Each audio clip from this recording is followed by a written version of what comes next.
ओम हरि ओम। गुरुर्ब्रह्मा गुरुर्विष्णु गुरुर्देव महेश्वरा, गुरुर् साक्षात् परम ब्रह्म तस्मै श्री गुरुवे नमः। ओम गजाननं भूतगणाधिसेवितं कपितजम्बूफलचारुभक्षणं उमासुतं शोकविनाशकारकं नमामि विघ्नेश्वर पादुकङ्कजम्। ओम वक्रतुण्ड महाकाय सूर्यकोटि संप्रभा निर्विघ्नं कुरु मे देवो सर्वकार्येषु सर्वदा। जयंती मंगला काली भद्रकाली कपालिनी दुर्गा क्षमा शिवा धात्री स्वाहा स्वधा नमोस्तुते। ओम हरि ओम। त्वमेव माता च पिता त्वमेव बंधु च सखा त्वमेव विद्या द्रविणं त्वमेव सर्वं मम देव देवः। आवाहनं नाजानं विसर्जनं पूजां चैव नाजानं क्षम्यतां परमेश्वरी। मंत्रहीनं क्रियाहीनं भक्तिहीनं जनार्दनं यत् पूजितं मया देवो परिपूर्णं तदस्तु मे। पापोऽहं पापकर्माहं पापात्मा पापसंभवा त्राहि मां पुण्डरीकाक्ष सर्वपापरोद्भवं। त्राहि मां पुण्डरीकाक्ष सर्वपापरोद्भवं। क्षमा करो अपराध शरण में आया हूँ, भगवन दे दो ध्यान शरण में आया हूँ। क्षमा करो अपराध शरण में आया हूँ, प्रभु जी दे दो ध्यान शरण में आया हूँ। क्षमा करो अपराध शरण में आया हूँ, प्रभु जी दे दो ध्यान शरण में आया हूँ। त्राहि मां शरणागतम्।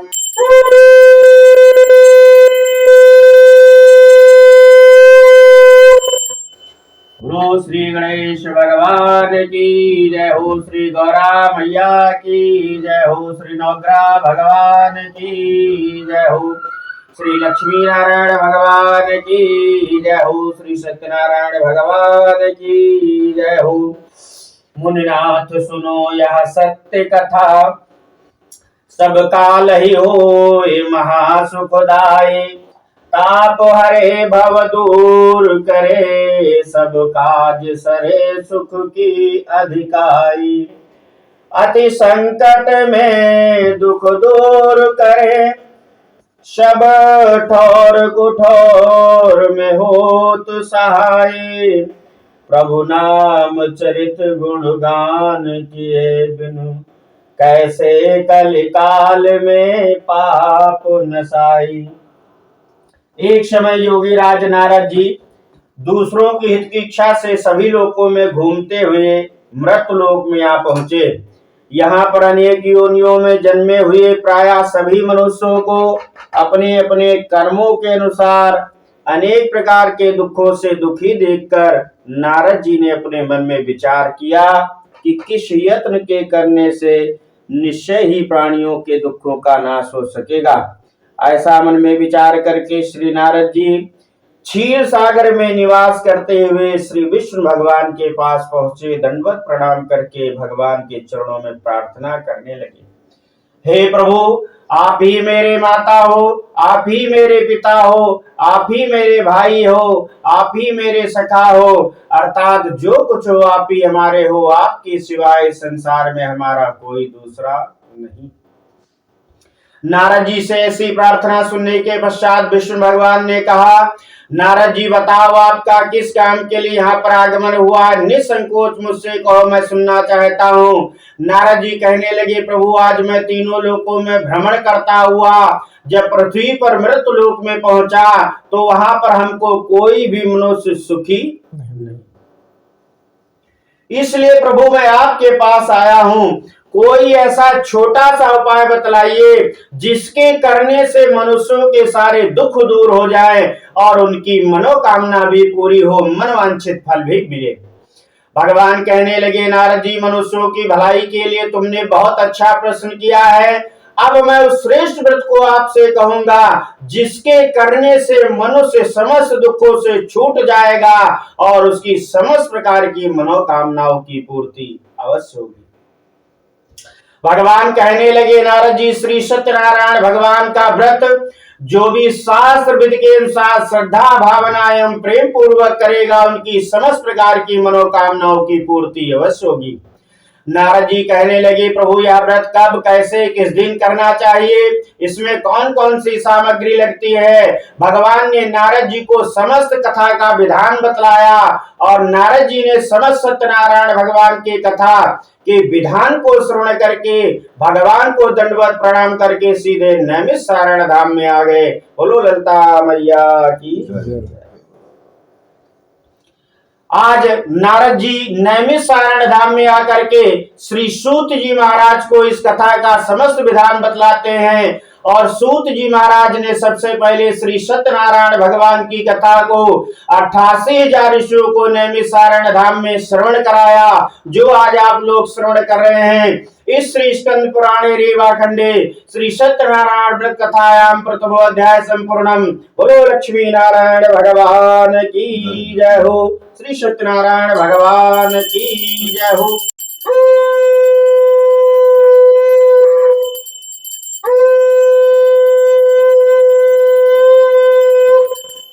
प्रथम अध्याय की कथा विष्णु भगवान ने क्षीर सागर में नारद जी को सुनाई। नारद जी ने श्री सूत जी महाराज को बतलाया। सूत जी महाराज ने सबसे पहले इस कथा को 88,000 ऋषियों को श्रवण कराया। 88,000 ऋषियों ने सूत जी महाराज से प्रश्न किया, हे विप्रवर, हे मुनीश्वर, इस संसार में हमसे पहले किस किस प्राणी ने इस व्रत को किया है और किन किन लोगों ने इस कथा को श्रवण किया। मैं उन सबकी कथा सुनना चाहता हूं, आप मुझे श्रवण कराइए। सूत जी महाराज कहने लगे, हे ऋषियों, जिन्होंने आपसे पहले इस व्रत को किया था, कथा को श्रवण किया था, मैं उन सबका इतिहास कहता हूं, आप सभी लोग ध्यान पूर्वक श्रवण करिए। सबसे पहले काशी में रहने वाले श्री सतानंद जी महाराज ने इस व्रत को श्रवण किया। काशी में रहते थे, भिक्षा मांग करके अपना गुजारा करते थे।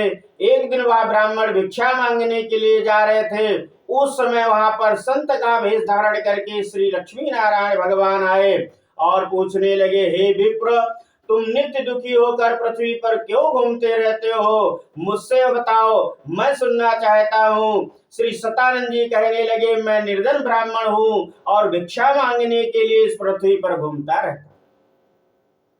अगर आप इससे छुटकारा पाने का कोई उपाय जानते हो तो कृपा करके मुझे बतलाइए। संत का भेष धारण किए हुए लक्ष्मी नारायण भगवान कहने लगे, तुम सत्यनारायण भगवान का पूजन करो, जिससे तुम्हारा समस्त दुख दूर हो जाएगा। आज सतानंद जी ने सबसे पहले श्री सूत जी महाराज कहने लगे, सबसे पहले सतानंद जी ने इस कथा को श्रवण किया। धीरे धीरे समय व्यतीत होता रहा। 1 महीना व्यतीत होने पर उनके समस्त दुखों का निवारण हुआ। तो उन्होंने अपने मन में संकल्प किया कि जब तक मैं इस पृथ्वी पर जीवित रहूंगा तब तक हर पूर्णमासी के दिन सत्यनारायण भगवान के व्रत को अवश्य करूंगा। ऐसा मन में संकल्प करके श्री सतानंद जी महाराज सबसे पहले इसको व्रत को किया और हर पूर्णमासी के दिन अपने घर पर भगवान सत्यनारायण का उत्तम व्रत और पूजन करने लगे। एक समय वह अपने घर पर भगवान का सत्यनारायण भगवान का व्रत और पूजन कर रहे थे। उस समय वहां पर एक लकड़ी बेचने वाला आया, बूढ़ा व्यक्ति आया। उसने अपने सर पर लकड़ियों का गट्ठर जो रखे हुए था वह ब्राह्मण के मकान के बाहर रख दिया और कथा को श्रवण करने लगा। कथा सुनने के पश्चात उसने विप्रवर से पूछा, हे विप्रवर, आप यह किसका पूजन कर रहे हैं और इसको करने से क्या फल मिलता है।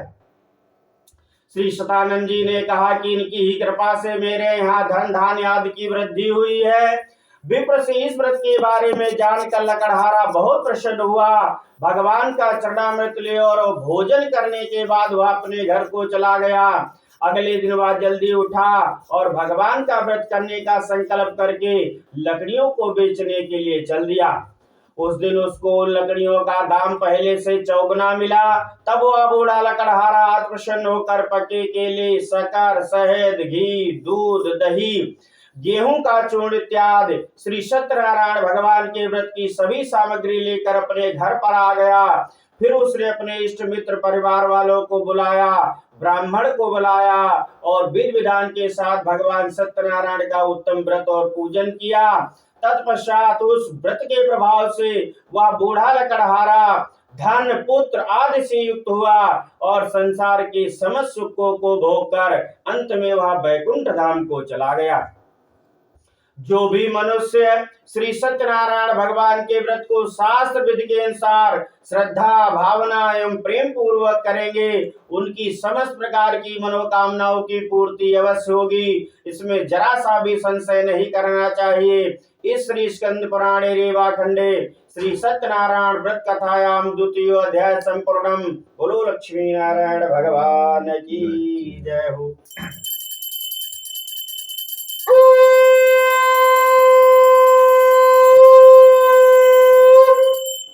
श्री सत्यनारायण भगवान की जय हो। तृतीय अध्याय तीसरे अध्याय में श्री सूत जी महाराज कहने लगे, मैं आगे की कथा कहता हूं, आप सभी लोग ध्यान से श्रवण करिए। अब पूर्व काल में एक लुकामुख नाम का महान बुद्धिमान राजा था। वह राजा सत्यवक्ता और जितेंद्रिय था। प्रतिदिन देव स्थानों पर जाता तथा गरीबों को धन देकर उनके कष्ट को दूर करता था। उसकी पत्नी कमल के समान मुख वाली सतीवर साध्वी थी। भद्रशिला नदी के तट पर उन दोनों ने श्री सत्यनारायण भगवान का व्रत और पूजन किया। उस समय वहां पर एक साधु बनिया आया, जिसके पास व्यापार करने के लिए बहुत साधन था। वह साधु बनिया नाव को किनारे पर ठहरा कर राजा के पास आया और राजा को व्रत करते हुए देखकर उसने विनय के साथ पूछा, हे राजन, भक्ति भाव से आप यह क्या कर रहे हैं, मेरी सुनने की इच्छा है। महाराज लुकामुख ने कहा, हे साधु वैश्य, मैं संतान की प्राप्ति के लिए महाशक्तिमान श्री सत्यनारायण भगवान का उत्तम व्रत और पूजन कर रहा हूं। साधु बनिया कहने लगा, राजन, इसका सब विधान मुझे भी बतलाइए। और मेरे यहाँ भी कोई संतान नहीं है। मुझे विश्वास है इससे निश्चय ही हमारे यहाँ भी संतान होगी, और जब हमारे वहां कोई संतान होगी तो मैं सत्यनारायण भगवान के व्रत को अवश्य करूंगा। राजा से सब विधान श्रवण करने के पश्चात साधु बनिया आनंद के साथ अपने घर पर आया। अपनी पत्नी से व्रत संतान देने वाले उस व्रत का समाचार सुनाया और प्रण किया कि जब हमारे वहां कोई संतान होगी तो मैं सत्यनारायण भगवान के व्रत को अवश्य करूंगा।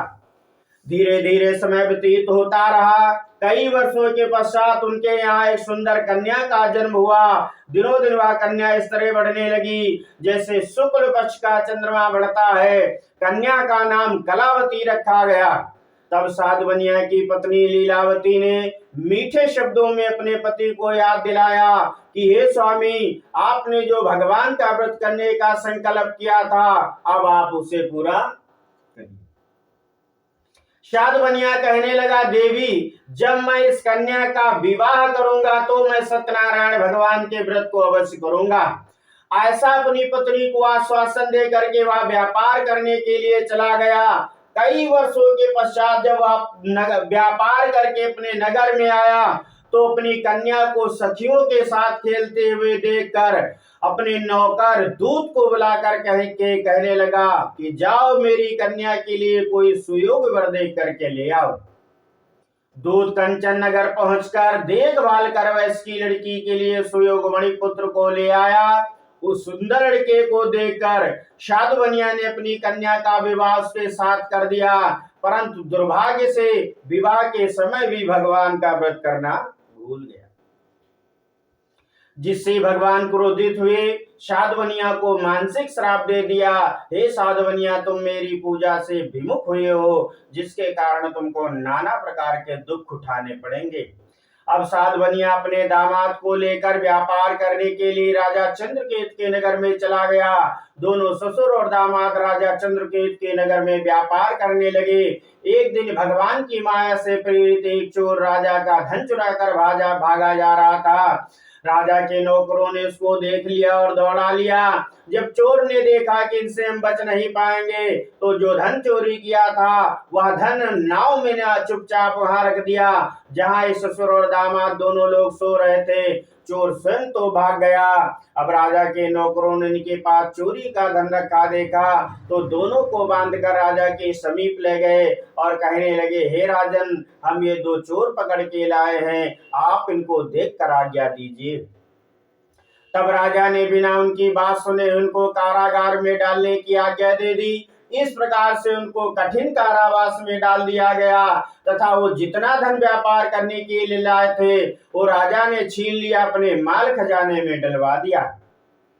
भगवान की माया इनके घर पर पहुंची, अग्नि लग गई, चोरी हो गई। अभी तो साधवनिया बहुत से धन वाले थे, परंतु भगवान की पूजा ना करने के कारण आज इनके घर में भी कुछ नहीं रह गया। इनकी कन्या और इनकी पत्नी दोनों लोग घर घर में भिक्षा मांगने लगी। बोलो हनुमान जी महाराज की जय।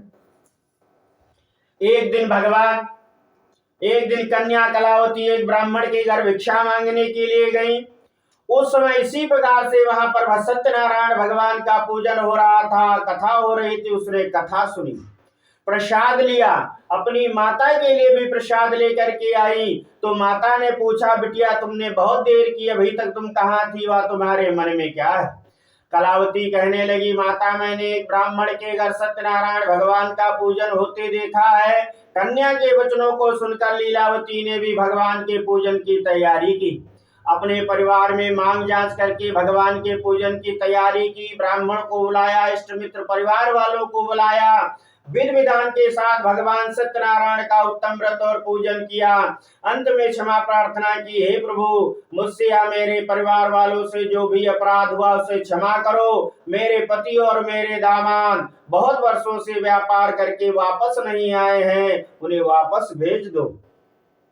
भगवान इस प्रश्न से संतुष्ट हुए और जिस नगर में वहां जेल में लोग बंद थे, राजा को स्वप्न में भगवान ने दर्शन दिया और कहने लगे, राजन, जिन दोनों वैश्यों को तुमने बंदी बना रखा वे निर्दोष हैं, उन्हें प्रातः ही छोड़ देना। उनका जितना धन तुम ले लिया लौटा देना, नहीं तो तुम्हारा राजपुत्र धन में सब कुछ नष्ट कर दूंगा। सुबह हुई, राजा ने सभा लगाई, सबको अपना स्वप्न बताया कि ऐसा ऐसा भगवान ने मुझसे स्वप्न में कहा है। दोनों को जेल से बाहर लाया गया। दोनों ने आते ही राजा को प्रणाम किया। राजा ने कोमल वचनों में कहा कि भावी वस्तु में ऐसा महान दुख प्राप्त हुआ है, अब तुम्हें कोई भय नहीं है, तुम मुक्त हो। इसके बाद राजा ने उनको नए नए वस्त्र आभूषण पहनवाए तथा उनका जितना धन लिया था उससे दूना धन देकर आदर के साथ विदा कर दिया। दोनों वैश्य ससुर और दामाद मंगलाचार करके यात्रा आरंभ करते हैं। इस श्री स्कंद पुराणे रेवा खंडे श्री सत्यनारायण व्रत कथायाम तृतीय अध्याय संपूर्णम। बोलो लक्ष्मी नारायण भगवान की जय हो।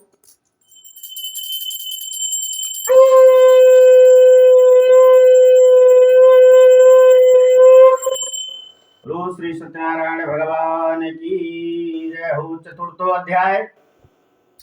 चौथे अध्याय में सूत जी महाराज कहते हैं, वैश्य ने मंगलाचार करके यात्रा आरंभ की और उनके नगर को चला। उनके थोड़ी ही दूर आगे बढ़ने पर दंडी वेशधारी श्री सत्यनारायण भगवान ने उससे आकर के पूछा, हे साधवनिया, तुम्हारी नौका में क्या है? अभिमानी बड़ी कसता हुआ बोला, बाबा आप क्यों पूछते हो, क्या धन लेने की इच्छा है? मेरी नौका में तो लतापदिकम तेज पत्ता भरा हुआ। भगवान कहने लगे, हमें कुछ लेने की आवश्यकता नहीं, हमने तो ऐसे ही पूछ दिया। ठीक है, जो तुम कहते हो वही सत्य हो जाए। इतना कहकर के भगवान संत के वेश में कुछ दूर जाकर समुद्र के किनारे एक वृक्ष के नीचे आसन लगाकर बैठ गए। साधवनिया ने नाव पर जाकर के देखा, नाव में जो भी धन था बेल पत्ते आदि देकर मूर्छित होकर जमीन पर गिर पड़ा। मूर्छा खुलने पर इनके दामाद ने कहा, आप शोक मत करिए, हमें यह दंडी महाराज का श्राप लगा है, अतः हमको उनकी शरण में चलना चाहिए। साधवनिया दामाद सहित भगवान को ढूंढने लगा। भगवान को कहीं ढूंढने की आवश्यकता नहीं है, कड़कड़ में परमात्मा का निवास बताया गया है। और साधवनिया भगवान को ढूंढता हुआ उसी जगह पर पहुंचा जहां पर भगवान समुद्र के किनारे आसन लगाए हुए वृक्ष के नीचे बैठे थे। साधवनिया ने भगवान को दंडवत प्रणाम किया और कहा, प्रभु मुझसे ऐसा कौन सा अपराध हुआ जिसके कारण हमारा धन अदृश्य हुआ। साधवनिया से भगवान कहने लगे, तुमने कहा था जब कोई संतान होगी तो मैं आपका पूजन करूंगा, परंतु तुमने हमारा पूजन नहीं किया। फिर तुमने कहा था जब इस कन्या का मैं विवाह करूंगा तो आपका पूजन करूंगा, फिर भी तुमने हमारा पूजन नहीं किया, जिसके कारण तुमको इतना दुख प्राप्त हुआ। साधवनिया कहने लगा, हे प्रभु आपकी माया से आपके रूप को कोई जान नहीं पाता है, तो मैं ज्ञानी मनुष्य भला कैसे जान सकता हूँ। आप मुझ पर प्रसन्न होइए, मेरी नौका धन से परिपूर्ण कर दीजिए भगवान, अब मैं आपका पूजन अवश्य करूंगा। भगवान ने कहा, जाओ तुम्हारी मनोकामना पूरी होगी। साधवनिया ने नाव पर आकर देखा, नाव धन से परिपूर्ण है। फिर उसने उसी जगह पर भगवान का व्रत और पूजन किया और अपने नगर को चल दिया। नगर के नजदीक पहुंचकर उसने अपने नौकर से कहा, जाओ हमारे घर में संदेशा कह दो कि आपके पति अपने दामाद से व्यापार करके नगर के नजदीक आ गए हैं और बहुत सा धन कमा के लाए। उस समय साधवनिया की पत्नी और इनकी कन्या दोनों लोग भगवान का पूजन कर रही थीं। साधवनिया की पत्नी ने तो पूजन पूर्ण किया और कहा, बिटिया मैं तो अपने पति के दर्शन करने के लिए जा रही हूँ, तुम भी पूजन करके प्रसाद पा करके चली आना। परंतु कलावती पूजन और एवं प्रसाद को छोड़कर अपने पति के दर्शन करने के लिए चली गई। प्रसाद की अवज्ञा के कारण भगवान रुष्ट हो गए और इनके पति को नाव से जल में डुबो दिया। भगवान की प्रार्थना पुनः साधवनिया ने की। भगवान ने आकाशवाणी की, हे साधवनिया तेरी कन्या मेरा प्रसाद छोड़ कर आई है, पहले वो घर जाकर मेरा प्रसाद पा करके लौटे, तब इसका पति इसे अवश्य मिलेगा। कलावती ने घर पहुंचकर भगवान का व्रत पूजन किया। पूजन करने के पश्चात प्रसाद पाया। तत्पश्चात आकर के अपने पति के दर्शन किए। वहीं पर साधवनिया ने अपने परिवार के साथ में मिलजुल करके विधि विधान के साथ भगवान सत्यनारायण का उत्तम व्रत और पूजन किया और समस्त लोगों का सुख भोग कर अंत में बैकुंठ धाम को चला गया। इस श्री स्कंद पुराणे रेवा खंडे श्री सत्यनारायण व्रत कथायाम चतुर्थो अध्याय संपूर्णम। गुरु लक्ष्मी नारायण भगवान की जय हो।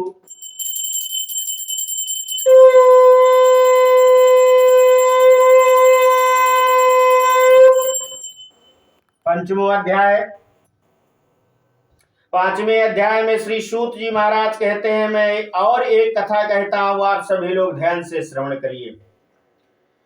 प्रजापालन में लीन एक तुंगध्वज नाम का राजा था। उसने भगवान सत्यदेव का प्रसाद त्याग कर बहुत दुख पाया। एक समय राजा वन में वन पशुओं को मारकर बट वृक्ष के नीचे आया। वहां उसने ग्वालों को भक्ति भाव से भगवान का पूजन करते देखा, परंतु राजा देखकर भी अभिमान वश ना तो वहां गया और ना ही भगवान को नमस्कार किया। जब ग्वाल वालों ने भगवान का प्रसाद उसके सामने रखा तो वह प्रसाद को त्याग कर अपने नगर को चला गया। नगर में पहुंचकर उसने देखा कि उसका सब कुछ नष्ट हो गया है। वह समझ गया कि यह सब भगवान की का ही किया हुआ है। फिर वह राजा उसी स्थान पर वापस आया। उन्हीं ग्वाल वालों को बुलाकर विधि विधान के साथ भगवान सत्यनारायण का उत्तम व्रत और पूजन किया, प्रसाद पाया। तत्पश्चात अपने नगर को गया तो मानो कुछ बदला ही नहीं था, सब कुछ पहले ही के जैसा हो गया और राजा दीर्घ काल तक सुख भोग कर मरने पर स्वर्ग लोक को चला गया। जो भी मनुष्य श्री सत्यनारायण भगवान के व्रत को श्रद्धा भावना एवं प्रेम पूर्वक करेगा, उसकी समस्त प्रकार की मनोकामनाओं की पूर्ति अवश्य होगी, इसमें जरा सा भी संशय नहीं करना चाहिए। जो मनुष्य इस परम दुर्लभ व्रत को करेगा, श्री सत्यनारायण भगवान की कृपा से उसे धन धान की प्राप्ति होगी, बंदी बंधन से मुक्त होकर निर्भय हो जाता है, संतानहीन को संतान की प्राप्ति होती है तथा समस्त मनोरथ पूर्ण होकर के अंत में बैकुंठ धाम को जाता है। अब जिन्होंने पहले समय में इस व्रत को किया उनके दूसरे जन्म की कथा भी सुनिए। सबसे पहले सतानंद नामक वृद्ध ब्राह्मण ने यह व्रत किया, जिसने सुदामा के रूप में जन्म लेकर श्री कृष्ण भगवान की भक्ति करके मोक्ष को प्राप्त किया। उल्कामुख नाम के महाराज इस व्रत के पुण्य से राजा दशरथ बने और श्री रंगनाथ का पूजन करके मृत्यु के बाद वैकुंठ लोक को प्राप्त हुए।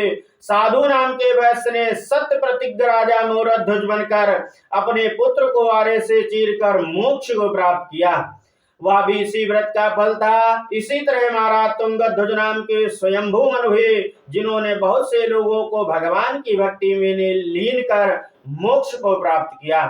लकड़हारा भी अगले जन्म में निषाद राजा हुआ, जिसने भगवान राम के चरणों की सेवा करके मोक्ष को प्राप्त किया। आए एक घाट से और जइहो एक घाट, हवा लगी संसार की तो हो गए 12 बाट। जहाँ सुमत तहाँ संपत्ति नाना, जहाँ कुमत तहाँ विपत्ति निदाना। अर्थात जहाँ पे सत्य बोलने वाले मनुष्य रहते हैं वहीं पर नारायण जी का निवास हो जाता है। इसी को सत्य और नारायण कहा जाता है। इस श्री स्कंद पुराणे रेवा खंडे श्री सत्यनारायण व्रत कथायाम पंचमो अध्याय संपूर्णम। बोलो लक्ष्मी नारायण भगवान की जय हो। श्री सत्यनारायण भगवान की जय हो। श्यावर रामचंद्र भगवान की जय हो। श्री हनुमान जी महाराज की जय हो। श्री भोलेनाथ भगवान की जय हो। नौ दुर्गा मैया की जय हो। सदगुरुदेव भगवान की जय।